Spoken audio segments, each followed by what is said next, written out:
Welcome to Pennsylvania Newsmakers, and as always, thanks for watching. Well, getting the state's economy moving again, the impact that coronavirus has on utilities and their customers, that's us. But first, let's take a look at the future of telemedicine in the state of Pennsylvania. As they say, let's get to it. Welcome to the fast-paced and unrehearsed weekly discussion featuring the leaders who help shape your world. Join us as we address the issues that impact you each and every day. This is Pennsylvania Newsmakers. And now, here's your host, Terry Madonna. Well, joining me is John Micek. He's the editor-in-chief of Pennsylvania Capital Star. Welcome to Pennsylvania Newsmakers, journalist John Micek. Hey, Terry. Thanks for having me in this new and revised format. It's all by Zoom. Hey, listen. It looks like the future of medicine is more and more going to be linked to remote medicine. And in Pennsylvania, we've had some pretty big recent news about telemedicine and where all that goes. Give the folks a briefing. Yeah, sure enough. So, Terry, just last week, the Pennsylvania Senate, the Republican-controlled Pennsylvania Senate, approved a bill that would have expanded the use of telemedicine in the Commonwealth. It's a bill sponsored by Senator Elder Vogel, a Republican out of Beaver County, that had previously sailed through the Senate on a 47-1 vote. It landed in the State House last fall, where Representative Kathy Rapp of Warren County, a well-known abortion rights opponent, inserted an amendment that would restrict the use of about 60 medications, among them buprenorphine, which is used to treat opioid addiction, and another one that applies to medical abortion. That ended up becoming a poison pill for the Wolf administration. Governor Tom Wolf being, of course, as you know, a well-known abortion rights supporter who has said he'll veto anything that attempts to restrict abortion rights if it hits his desk. A very heated partisan debate in the Senate, I guess last week or the week before, on the bill. Senate Democrats objected that at a critical time that this would restrict access to abortion for women who needed it. Senate Republicans said there was nothing in there that really restricted access. It merely reaffirmed that women had to get in-person consultations, but of course you can't do this in this day and age, or at least it's pretty severely restricted. The bill passed the Senate on a party line vote. Just yesterday afternoon. Today is Thursday. On Wednesday afternoon, Governor Tom Wolf followed through on his veto threat and vetoed the bill. Well, where does it all go? Nowhere. But they don't have the votes for an override. You need 2/3 votes in the House and in the Senate. It's just not there. Yep. Look, the underlying premise is a good one. There's absolute bipartisan agreement that telemedicine needs to be expanded, particularly in rural Pennsylvania, where people have to drive great distances to access services. Hence the 47-1 vote in the Senate just a few months back. But with the inclusion of this language, it torpedoed it, so it's now back to the drawing board. All right, one more topic before I let you go. The state legislature looks like it's back next week. What's the top items on their agenda in terms of fighting coronavirus? Well, it's been all COVID-19 all the time. Terry, just yesterday, Wednesday, again, the House and Senate moved a bunch of bills trying to get Governor Tom Wolf to pull back the curtain, so to speak, on his decision-making process and policy-making process throughout the pandemic, his administration's management of it. The Senate Veterans Affairs Committee is meeting today to try to perhaps vote on subpoenas to force the release of those waiver documents that the administration has awarded to some businesses to allow them to keep operating. That will be a debate that will continue to unfold in the Senate and the House next week, because some of those bills merely got committee votes, so they'll be destined for the floor. And there's a lot more sort of reopening votes. The state will start reopening in pieces next week in northwestern and north central Pennsylvania.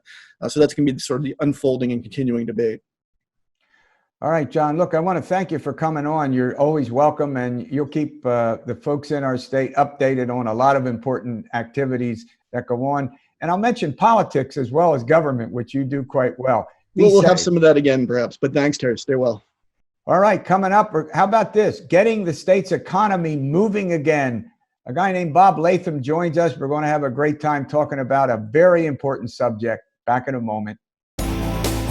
This broadcast of Pennsylvania Newsmakers is presented by the Pennsylvania Chamber of Business and Industry, the statewide voice of business, and by the Pennsylvania State Education Association and Partners for Public Education, bringing the power of a great education to our schools, our students, and our communities.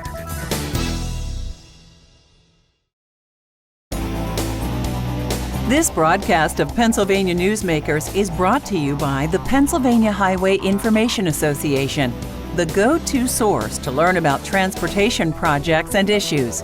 Please visit pahighwayinfo.org. And by the Pennsylvania Manufacturers Association. Business in Pennsylvania is our business. All right, joining me is Bob Latham. He's the Executive Vice President of the Associated Pennsylvania Constructors and a frequent guest on the program. Well, let's start with this, Mr. Latham. The significance of roads and bridges, the construction that can help reboot the Pennsylvania economy.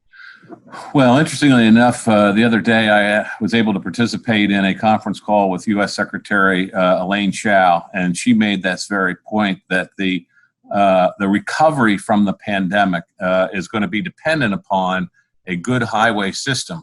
Think about it. First responders, health facilities, health equipment, as well as supplies, food, and all kinds of things come to everybody on roads. So we're going to have a good highway network in order to service all that going forward. Secondly, of course, you have the aspect of employment. Thankfully, on May the 1st, construction was opened up. All types of construction was opened up. Our industry was shut down from May the 19th until sort of a slow rollout. And one of the things that I've seen is we've seen the number of unemployment filings drop. I think that could be related to reopening the construction industry. So more people back to work, and also the importance of having a good highway network to serve the communities as we bounce back. Yeah, one of the important things I think about it is that highway construction, bridge and highways, I should say, to broaden it, that can be done safely.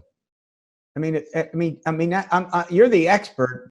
Well, contractors are innovators. You're absolutely right. And one of the things that we started working with our partners at PennDOT and the Turnpike Commission right away. I mean, even before we started to see shutdowns, we had a task force moving forward. We had a safety plan in place, a very extensive safety plan, I might add, social distancing on projects, super disinfectant, signage, masks on projects, and we had this all in place even before we were shut down. So we were ready to go as soon as we opened up. You're right. Contractors find a way to get it done, and we have a very extensive safety plan in place for our employees, and of course anybody that might go near a project site.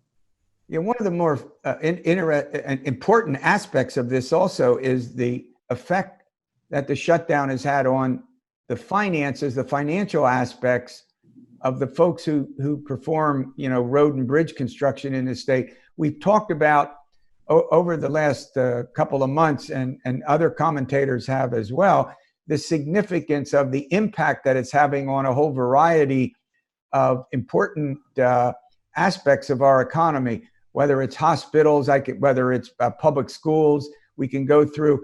So the gist of it is, this is having a significant effect on the economy broadly, but on the finances of the construction industry. Yeah, I don't envy the General Assembly and Governor Wolf in trying to put together a budget for this year, but I can tell you, we just sort of have the general fund budget, and then you have the transportation budget, Terry. We've seen roughly, so the estimate is a $300 million drop in transportation revenues as a result of people sheltering in place and not driving. And so, again, on this call with the U.S. Secretary Chao yesterday, she noted about an average of 26% drop in state revenues. So state departments of transportation are in dire needs of additional funding. or some help from the federal government. We're going to let's run to a break. When we come back, Right. I want you to talk about continue this discussion, but what's really significant is the loss of revenue on the Turnpike operations, and that's Right. significant as well. Yes. All right, we'll be back in a moment. This broadcast of Pennsylvania Newsmakers is brought to you by Cross-State Credit Union Association. Credit unions, where people are worth more than money. To find a credit union that is right for you, go to ibelong.org. And by the Energy Association of Pennsylvania, Pennsylvania's energy information source.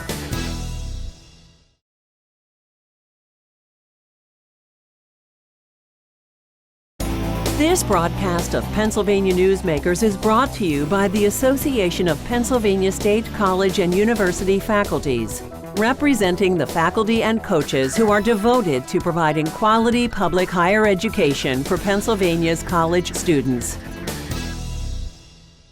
All right, welcome back, Bob Latham. All right, the Turnpike Commission has a couple of problems. One is the declining volume, meaning the number of people who get on the Turnpike and travel across the state, and the other is on the finances.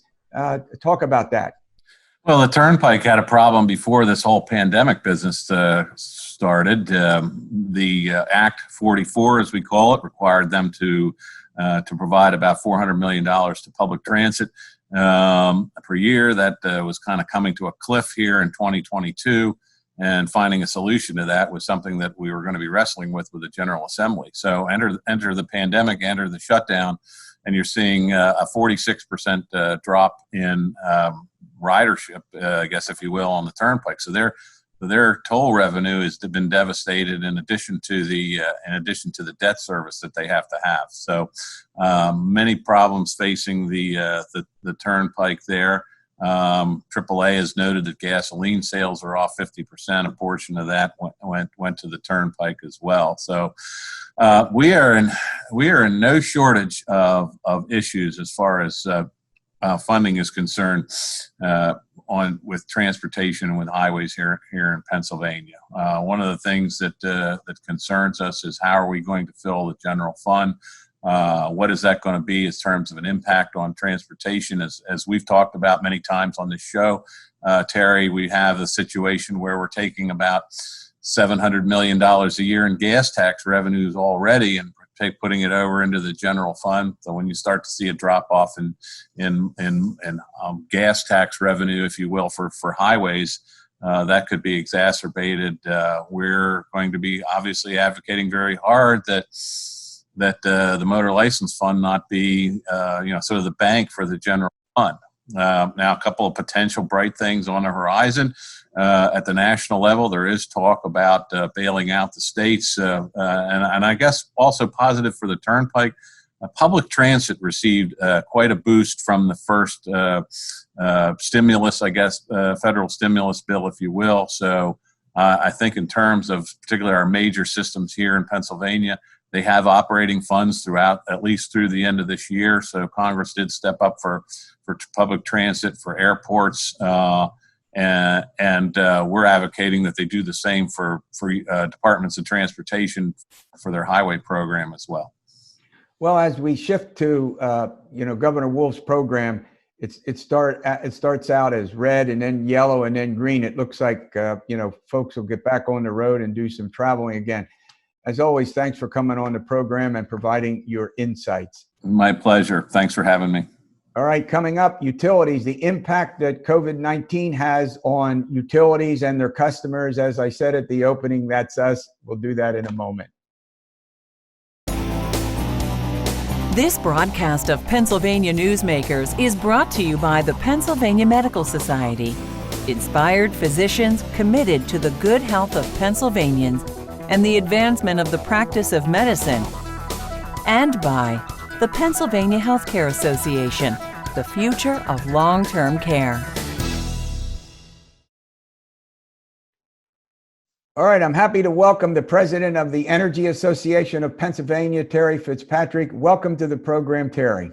Thank you. Good to be here. All right, well, we have a number of subjects that we want to talk about. And I think the one that a lot of our viewers would like to talk about is the utilities bill that they get, and there's been some important changes that have taken place. Let's talk about that for a minute. Well, the good news is, Terry, your utilities are still operating. You know, at a time when so many businesses are closed down, utilities were classified as life-sustaining. And certainly they've been, if anything, more important than ever to customers who have been locked down in their home. Obviously, without electricity, we wouldn't be able to do what we're doing here today. So the utilities are still here. There have been some changes made in light of the coronavirus pandemic. The Public Utility Commission issued an order over a month ago putting a moratorium on service termination. So now most of the utilities had done that voluntarily even before then. So the bottom line here is the utilities are I think, we're really going out of our way to try to help customers, because we understand the dilemma that a lot of customers are in with unemployment, with reduced economic activity through no fault of their own. So we're trying to help customers through this time. Well, if we talk about another aspect of this, okay, so nobody's going to lose their utility. That's the big point you're making, correct? Yes. Number two, we see people out working on, utility projects for obvious reasons. So people continue to have utilities, and they can do is there a big concern, or it doesn't seem to be a concern? Just as I've watched some of these people, they can keep the social distancing, correct? Yeah, that's an important point, Terry. While our business, electric and gas utilities and water utilities for that matter, and telephone, we're allowed to continue operating, but we are under some restrictions with regard to how we operate. The social distancing requirements that have been put in place apply to us. So that, for example, our work crews, when they're are out in the field, they're wearing masks. And I just like to remind the public to respect the social distancing, to keep at least 6 feet away from those crews when they're going about their job, so that everybody, including the customers, the citizens out there, can remain safe. So you haven't had there's not been major outages or major, throughout the entire state of Pennsylvania. I've not read of anything, but basically what you're saying is that utility coverage has been A, universal, and B, without a break in service. Is that correct? Yeah, that's correct. Now, we have had some thunderstorms come through, which have caused, as they always do, have caused some outages, but it's been sort of business as usual there. With the one thing I guess I should say, as far as energy demand, of course, it's down. With the downturn in economic activity, we're seeing a real reduction in particularly in electricity demand.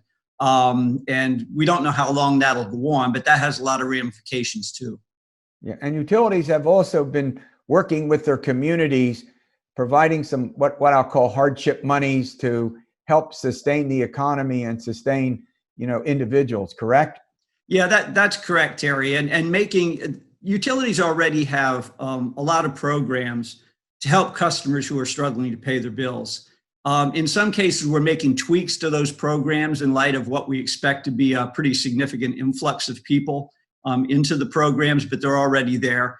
But we're really also, as you said, making contributions to hardship funds. We're just generally being trying to be very understanding with customers, because as I said at the outset, we recognize a lot of people are in a tough situation, have a lot of anxiety for something which is no fault of their own. So we really want to help customers through that. And of course, like everybody else, we're hoping that this situation is a relatively short-term one. All right, let's talk about a couple of other things. The price of petroleum, I'll put it another way. The price of oil at the pumps, which we've all seen going down, down, down, and then natural gas. Let's talk about gas at the pumps and where that's all likely to go. Yeah, the price is going down. There seems to be no limit. Well, in fact, unbelievably, the price actually got negative for a while. If you held a lot of oil, you had to pay people to take it from you. That's how bad the situation got. So, we like low prices for energy, and that there's certainly a good side to that. I'm a student of economics, and I also have to tell folks, although this isn't always popular, but there's a downside sometimes to low prices, because there's a lot of folks, for example, who work for those industries. So sometimes if the price is too low for too long, it can lead to layoffs. And you don't have the incentives for investment when the prices get that low, which also has a long-term effect. Yeah, that's a great point. Have there been layoffs in the energy industry as a whole, or has employment been relatively static? You make a good point about over the long haul, it could, produce job losses to be sure. But at this point, job losses in the energy industry as a whole? There have been some. I think some companies, for example, some gas exploration companies that, frankly, they weren't doing that well coming into this crisis because the price of gas had already been at historic lows. So some of them, I think there have been a few bankruptcies there. So there's probably been some impact. For the most part, the energy industry has fared better than the rest of the economy because, well, for example, with electric utilities, you still need electricity service. And as I said, we were classified as life-sustaining, so we've stayed in operation. All right, let's talk a little bit about natural gas. It's obviously very significant to the economy of the state, providing jobs for folks. It also has its controversial moments because some folks get concerned about the environmental impact. What's the effect of COVID-19 on the natural gas industry? Well, it has further depressed prices, Terry, and again, the downturn in economic activity means we're not using as much gas either, particularly for industrial purposes. And natural gas is also a fuel that's important in generating electricity. Now, with the abundant supplies, we've had a number of gas plants built in the past several years. So, they're feeling the effects of the economic downturn as well. But they will bounce back, and when we hope the economy bounces back, and we hope that soon. Yeah, well, the fact of the matter is that there are efforts in the legislature. There's some concern about the pipelines, and of course, Governor Wolf wants to do the impact fee, which has not gotten through the legislature. But right now, we have about 30 seconds. In the legislature itself, there's not been any activity relating to natural gas. Is that correct? Yeah, there's always the argument about the impact fee, as you said, and I think that's part of the budget discussions again this year.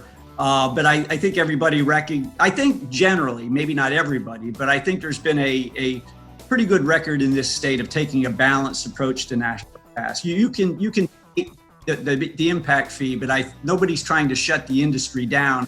I have to interrupt you. We're about out of here. I want to Sure. thank our viewers for watching, and as always, stay safe.